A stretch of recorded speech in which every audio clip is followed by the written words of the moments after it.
Chef Laura here. Today I want to show you how to make one of my favorite recipes that my mom makes every year for Christmas, but you can make it all year round, and trust me, once you taste it, you will want to. It's called a cherry roll sweetbread, covered with cream cheese icing. It's fluffy and tender and filled with cherries. So let me show you how to do this. What you're going to need for the sweet cherry bread is 1 tablespoon of yeast, 1 tablespoon of sugar, 1/4 cup of warm water, 1 cup of milk, 1 cup of sugar, 3 tablespoons of butter, 3 eggs, 1 tablespoon of salt, and 4 to 5 cups of flour. Your sink water can easily get up to 105 degrees. Actually, it will get even hotter, so double check your water with the thermometer. The steaming water from my sink is 123 degrees. So if I just pour a little bit out and add some cold water in, that should bring it down to 105. Add the water, yeast, and sugar. Mix it and let it set. If you start to see little bubbles forming, that means that your yeast is happy and alive. And by the way, yeast eats sugar, so that's why we want to feed it sugar to kind of wake it up and make sure it's still working. Set the yeast aside and grab a saucepan to scald your milk and melt your butter and sugar together. Bring your stove to medium heat and add 1 cup of milk to the pot. We only want to scald the milk, not burn it. So as soon as it starts to simmer, see those little bubbles on the side? Then we're going to take it off the heat. Now we're going to add our 1 cup of sugar and our 3 tablespoons of butter. Stir it together to mix it until it's well combined. Now you can start adding your 3 eggs into the mixture. It's important not to add the eggs until after the mixture is cooled, or you will end up with scrambled eggs.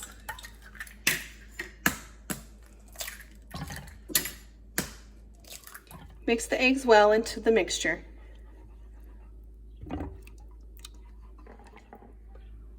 Your yeast is ready to go. Add it into the mixture, as well as your flour. Once it gets too difficult to stir the flour in, you can go ahead and start kneading it by hand.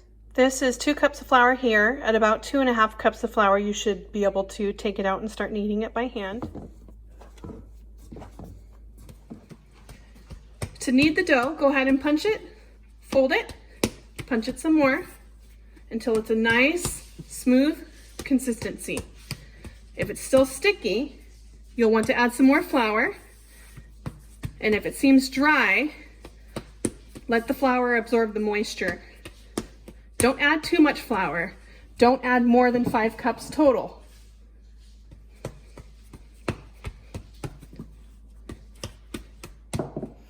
Once your dough is a smooth, elastic texture, go ahead and add it to a greased bowl and place a damp towel over it. Set it aside and let it rise for 4 hours. It's been about half the time it needs to rise, so it's going to get even bigger. Now that our dough has risen for 4 hours, we're going to go ahead and use a knife to cut it in half, and then I'll show you how to shape it. Go ahead and dump it out onto the counter, and then use a knife to cut it in half. If you want to make smaller cherry rolls, you can cut it into thirds, but I like bigger. It's important that you use a knife to cut the dough instead of tearing it, otherwise you're going to destroy the gluten. So go ahead and shape it into a loaf type shape, and if it's too sticky to handle, you can add a little bit of more flour. What you're going to do is roll it out into a rectangular shape. Make sure you have a cookie sheet that's lined with tin foil to put it on when you're ready to put the cherry in the center.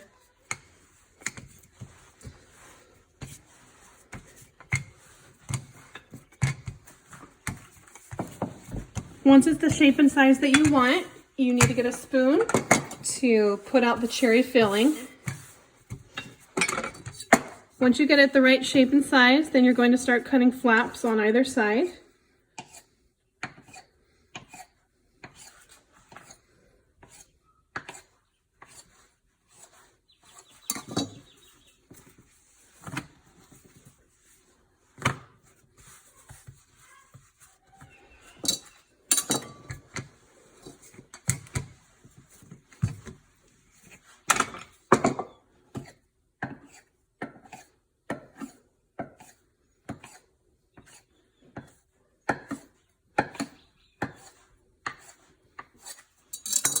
Okay, now you're going to put cherries all along the middle but only 2 wide. So let me show you what that looks like. This would be 2 cherries wide. For the cherries, you just need a can of cherry pie filling. This is the one that I used. And this can will fill up both pastries.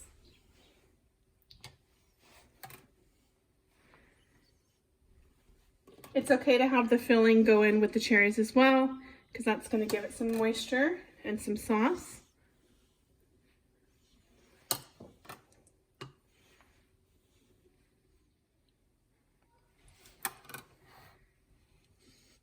It's okay if some of the sauce gets in as well, because that's going to add the moisture and the flavor aside from the cherries. You don't want to go all the way to the end, so you want to leave those empty. And now we're going to start folding it. Okay, so fold it kind of like a braid. You're going to put this one over and this one over and just continue that pattern. Left, right. Just push it down with your finger. My mom makes these for Christmas every year, and she folds them into the shape of a candy cane. And they're definitely one of our favorite things.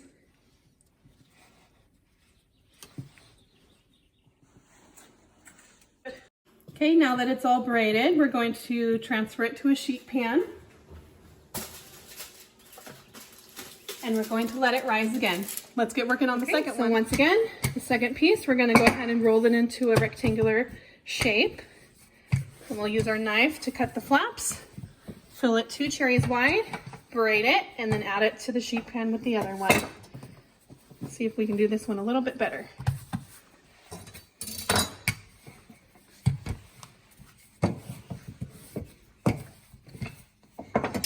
Make sure you do flour the surface underneath so that it doesn't stick so much.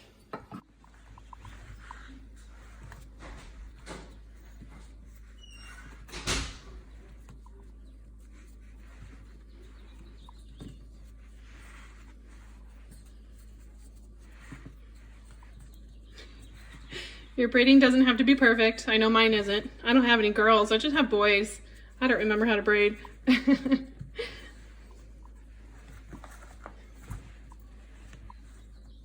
All right, so we finished both braided cherry rolls. Now we need to let these rise until they're double in size, which is about 3 to 4 more hours. So cover them up again with your towel and keep them in not a cold place, maybe a warm place where they won't be disturbed. All right, so the cherry rolls are ready to go. We're going to put them in the oven at 350 degrees for 15 minutes. Let's go ahead and make the icing. The icing will be 2 ounces of cream cheese, 7 tablespoons of butter, 1/2 teaspoon vanilla, 2 tablespoons of milk, 1½ cups of powdered sugar, and 1/4 teaspoon of salt. Add all the ingredients in and blend it well.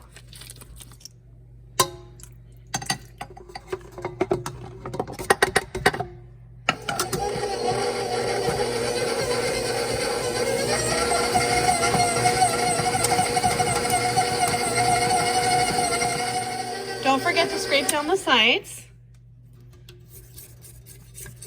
And if there's any butter or cream cheese chunks stuck in the whisk, go ahead and get that out too. If you don't want to do a cream cheese frosting, then you can just add powdered sugar and milk and whisk it until it's the consistency that you desire. It should look about like this when it's done.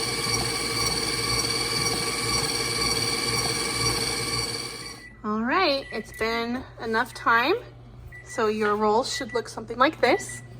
Beautiful. Go ahead and take them out and let them cool down, and then we will ice them. You know, I actually changed my mind. I think I prefer to ice them while they're still hot, kind of like a cinnamon roll, because this actually is icing that I got from a recipe for a cinnamon roll.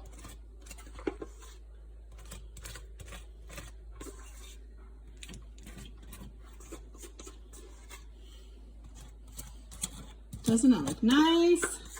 Aren't you glad you made this? I am, and my kids are too. Just slather that all over there. I feel like I don't have enough icing. I barely have enough. If I were to do this again, I might do the recipe plus half more of the recipe. All right, so here it is. Still a little too hot to eat. But gosh, it looks so good. Smells really good too. All right, so we're just waiting for it to cool down so we can slice it and try it. It turned out really nice. The way to slice this is just like a sandwich bread slice. Little slices will go a long way. You can use a spatula to get the slices up and on a plate for consuming.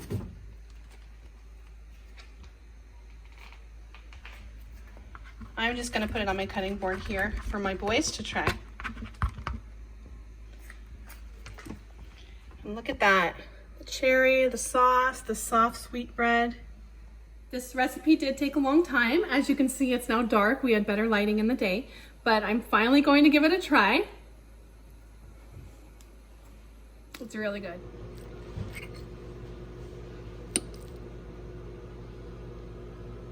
If you want a sweet, soft, amazing treat any time of the year, this cherry roll is the way to go.